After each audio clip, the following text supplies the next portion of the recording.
اللہ سبحانہ تعالیٰ نے غذا کے اندر ہی علاج بھی رکھا ہے. یعنی غذا صرف ہماری بھوک مٹانے کے لیے نہیں ہے، صرف انرجی دینے کے لیے نہیں ہے، بلکہ اس کے ساتھ ساتھ ہمارا علاج بھی. تو جب آپ کبھی بیمار ہو اور کچھ کھانے لگے اور سمجھ نہ آئے کہ کھانا چاہیے یا نہیں، تو دعا کر لیا کرے کہ اللہ تعالیٰ اس کو میرے لیے غذا اور دوا دونوں ہی بنا. ٹھیک ہے، تو کوئی بھی فوڈ آپ کے لیے غذا بھی ہے اور علاج بھی ہے. کیونکہ ہم تو اپنی خواہشات کے پیچھے چلتے ہیں نا، یا پھر شبہات کا شکار ہوتے ہیں. ایسی باتیں بنی ہوئی ان کی کوئی حقیقت نہیں. پھر جب زندگی کا ایک وقت آتا ہے جب ہمارا جسم جو بہت زیادہ اس میں ٹاکسنز ہو جاتے ہیں، وہ غلط غذا کھا کھا کے جب وہ اپنے اثرات چھوڑنے لگتا ہے، تو پھر ہم کہتے ہیں اچھا چلو پرہیز ہی کر لیتے ہیں. تو پہلے سے ہی اگر کر لیں تو زیادہ بہتر ہے. ٹھیک ہے، تو اگر میں آپ سب کو یہ ہوم ورک دے دوں کہ اپنا بلڈ گروپ جانیں اور اس علم کو مزید تھوڑا سا حاصل کریں، تو اٹس انٹرسٹنگ اور اس سے فائدہ ہوتا ہے. پہلی بات یا پہلا اصول کلیہ قاعدہ یہ ہے کہ صحت کو نقصان دینے والی غذا سے پرہیز کریں. محمود بن لبید رضی اللہ عنہ سے مروی ہے کہ رسول اللہ صلی اللہ علیہ وسلم نے فرمایا، اللہ تعالیٰ اپنے بندے کو جس سے وہ محبت کرتا ہو دنیا سے اسی طرح بچاتا ہے جیسے تم لوگ اپنے مریض کو کھانے پینے سے بچاتے، اور کھانے کی صورت میں تمہیں اس کی طبیعت خراب ہونے کا اندیشہ ہوتا ہے. اچھا، کچھ چیزوں کی الرجی تو بہت معمولی ہوتی ہے لیکن کچھ بہت سویئر بھی ہوتی، تو اس کا بھی آپ کو پتا ہونا چاہیے، اور جس سے ایک دفعہ نقصان ہو جائے دوبارہ اس راستے پہ نہ جائیں. رسول اللہ صلی اللہ علیہ وسلم نے فرمایا، جب اللہ تعالیٰ کسی بندے سے محبت کرتے ہیں تو اسے دنیا سے اس طرح روکتے ہیں جس طرح تم میں سے کوئی اپنے مریض کو پانی سے روکتا ہے. بعض بیماریوں میں پانی پینا نقصان دہ ہوتا ہے، کسی کو معلوم ہے؟ معلوم ہے آپ کو یہ بات؟ کچھ عرصے سے ایک میل اور ایک ٹوٹکا ایسا ہر ایک کو سرکولیٹ کیا جاتا ہے جس میں پانی پینے کے فوائد بتائے جاتے ہیں، اور کہا جاتا ہے کہ 6 گلاس اور 8 گلاس اور 1.5 لیٹر اور اتنا پانی تو سویرے پی لیں اور پھر اتنا پیئیں اور اتنا پیئیں. یہ نسخہ بھی سب کو سوٹ نہیں کرتا، کیونکہ کچھ بیماریوں میں زیادہ پانی پینا نقصان دہ ہے. کچھ ہے اندازہ آپ کو وہ کون سی بیماری ہو سکتی؟ کڈنی ریلیٹڈ، کیونکہ بعض لوگوں کی کڈنیز ویک ہوتی ہیں، پوری طرح فنکشن نہیں کرتی. جب آپ ایکسٹرا پانی پی جاتے ہیں تو ان کو کام کرنے میں دقت پیش آتی اور وہ نقصان دہ ہوتی. کچھ بیماری ایسی تھی جس میں صرف سپ پانی دیا جاتا ہے. بعض اوقات مریض کو پانی دیا بھی نہیں جاتا، صرف ٹھنڈی برف کو لے کے اس کو کہا جاتا ہے کہ اپنے زبان پہ لگا لے. یہ پانی نقصان دہ ہے اس کے لیے. یس، وہ کہتی ہے میری خالہ کو 24 گھنٹوں میں 1 کپ پانی پینے کی اجازت ہے. اب اگر وہ اسی طرح کوئی ٹوٹکا پڑھ کے تو 1.5 لیٹر پی بیٹھے تو یہ پانی جو زندگی کی سورس ہے اسی انسان کے لیے نقصان دہ. تو یہ ٹھیک ہے، یہ ایکسٹریم کیسز میں ہوتا ہے، لیکن ویسے بھی ہر چیز کے اندر اعتدال ضروری ہے. کچھ عرصے تک تو یہ تھراپیز آپ کو کام دیں گی، کچھ عرصے کے بعد پھر وہ آپ کے لیے الٹا مشکل کا سبب بنے گی. ایک اور چیز یہ ہے کہ جب پانی پیئے مثلا تو ایک دم انڈیلے نہیں، انڈیلنے سے پرہیز کریں. مصنون طریقہ کیا ہے؟ 3 سانس میں پینا، اور اس کو بھی جیسے گھونٹ گھونٹ پیتے ہیں، یعنی جیسے کھا کے پیتے ہیں اس طرح پیئیں. ٹھیک، ایک ہوتا ہم تیزی سے پی جاتے ہیں، تیزی سے نہیں پی، رائٹ، گھونٹ گھونٹ گھونٹ گھونٹ کر کے.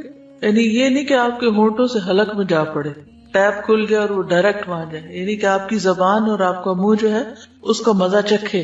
اس طرح پینا زیادہ فائدہ مند ہے. لیکن ہم لوگ ہر وقت جلدی میں ہوتے ہیں نا، ہم کہتے ہیں جلدی سے یہ کام کر لیں، جلدی سے وہ کر لیں، اور پھر بس کچھ اور کریں. تو ہے فرماتے ہیں کہ میں نبی صلی اللہ علیہ وسلم کی خدمت میں حاضر ہوا، آپ کے سامنے روٹی اور خشک کھجور تھی. روٹی اور خشک کھجور جیسے چھوارے ہوتے ہیں. نبی صلی اللہ علیہ وسلم نے فرمایا قریب ہو جاؤ اور کھاؤ. میں خشک کھجوریں کھانے لگا تو نبی صلی اللہ علیہ وسلم نے فرمایا تم خشک کھجوریں کھا رہے ہو حالانکہ تمہاری آنکھ دکھ رہی ہے، یعنی اس مرض میں خشک کھجور ٹھیک نہیں. میں نے عرض کیا کہ میں دوسری طرف سے چبا رہا ہوں، جو آنکھ دکھ رہی ہے اس کی طرف سے نہیں. اس جواب پر رسول اللہ صلی اللہ علیہ وسلم مسکرا دیے. کھانے کے لیے ہم سب کوئی نہ کوئی ریزن تلاش کر لیتے ہیں. ٹھیک ہے، اس سے کیا پتا چلتا ہے؟ پرہیز کی بات سمجھ آتی ہے. بیماری میں خاص طور پر پرہیز، جو چیز نقصان دہ ہو وہ نہ استعمال کی جائے. نبی صلی اللہ علیہ وسلم کے پاس تو جو بھی علم تھا وہ وحی کے ذریعے تھا.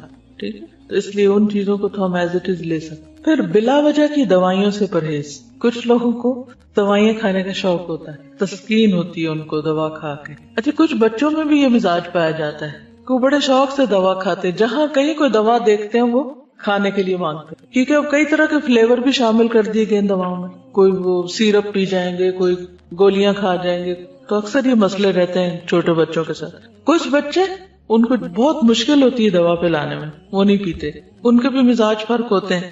تو چھوٹی چھوٹی تکلیف میں فوراً دوا نہیں لینی چاہیے. پہلی چیز یہ ہے کہ غذا سے علاج کریں، پرہیز سے کام لیں، اور اگر نہیں علاج ہو رہا، نہیں تکلیف ٹھیک ہو رہی تو دوا لیں، اور وہ بھی ضرورت کی لیں، اور کثرت سے پرہیز کریں. جی، کیونکہ میں نے ایک ڈاکٹر سے پوچھا، انہوں نے مجھے کوئی دوا ریکمینڈ کی، تو میں نے کہا اس کے کوئی سائیڈ افیکٹس نہیں.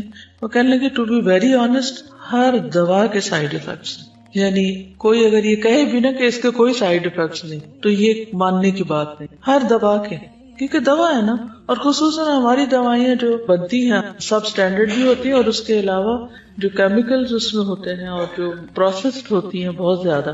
ایک تو ہوتا ہے نا کہ کوئی جڑی بوٹیاں ہیں یا کوئی غذا ہی سے ملتی جلتی دوائیں، اور ایک یہ ہے کہ ان کو اتنے پروسیسز سے گزارا جاتا ہے اور اس میں کلر شامل کر لیے جاتے ہیں کہ ان کے سائیڈ افیکٹس ہوتے ہی ہوتے ہیں.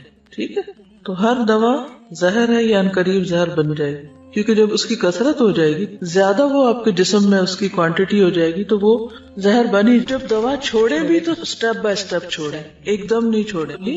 حضرت عائشہ بیان کرتی ہیں کہ بعض اوقات رسول اللہ صلی اللہ علیہ وسلم کو کوکھ میں درد ہوتا اور بہت شدید ہو جاتا. ایک دن رسول اللہ صلی اللہ علیہ وسلم کو یہ درد شروع ہوا اور اتنا شدید ہوا کہ آپ پر بے ہوشی طاری ہو گئی. ہمیں اندیشہ ستانے لگا، لوگ بھی خوف زدہ ہو گئے، اور ہمارے خیال کے مطابق آپ کو ذات الجم کی شکایت تھی، نمونیا جس کو بولتے ہیں. چنانچہ ہم نے رسول اللہ صلی اللہ علیہ وسلم کے منہ میں دوا ٹپکا دی، جس سے آپ کی وہ کیفیت ختم ہوئی. طبیعت کچھ سنبھلی تو آپ کو اندازہ ہو گیا کہ آپ کے منہ میں دوا ڈالی گئی ہے. آپ نے اس کا اثر محسوس کیا. آپ نے فرمایا، تمہارا خیال یہ ہے کہ اللہ عز و جل نے مجھ پر اس بیماری کو مسلط کیا، حالانکہ اللہ اسے مجھ پر کبھی بھی مسلط نہیں کرے گا.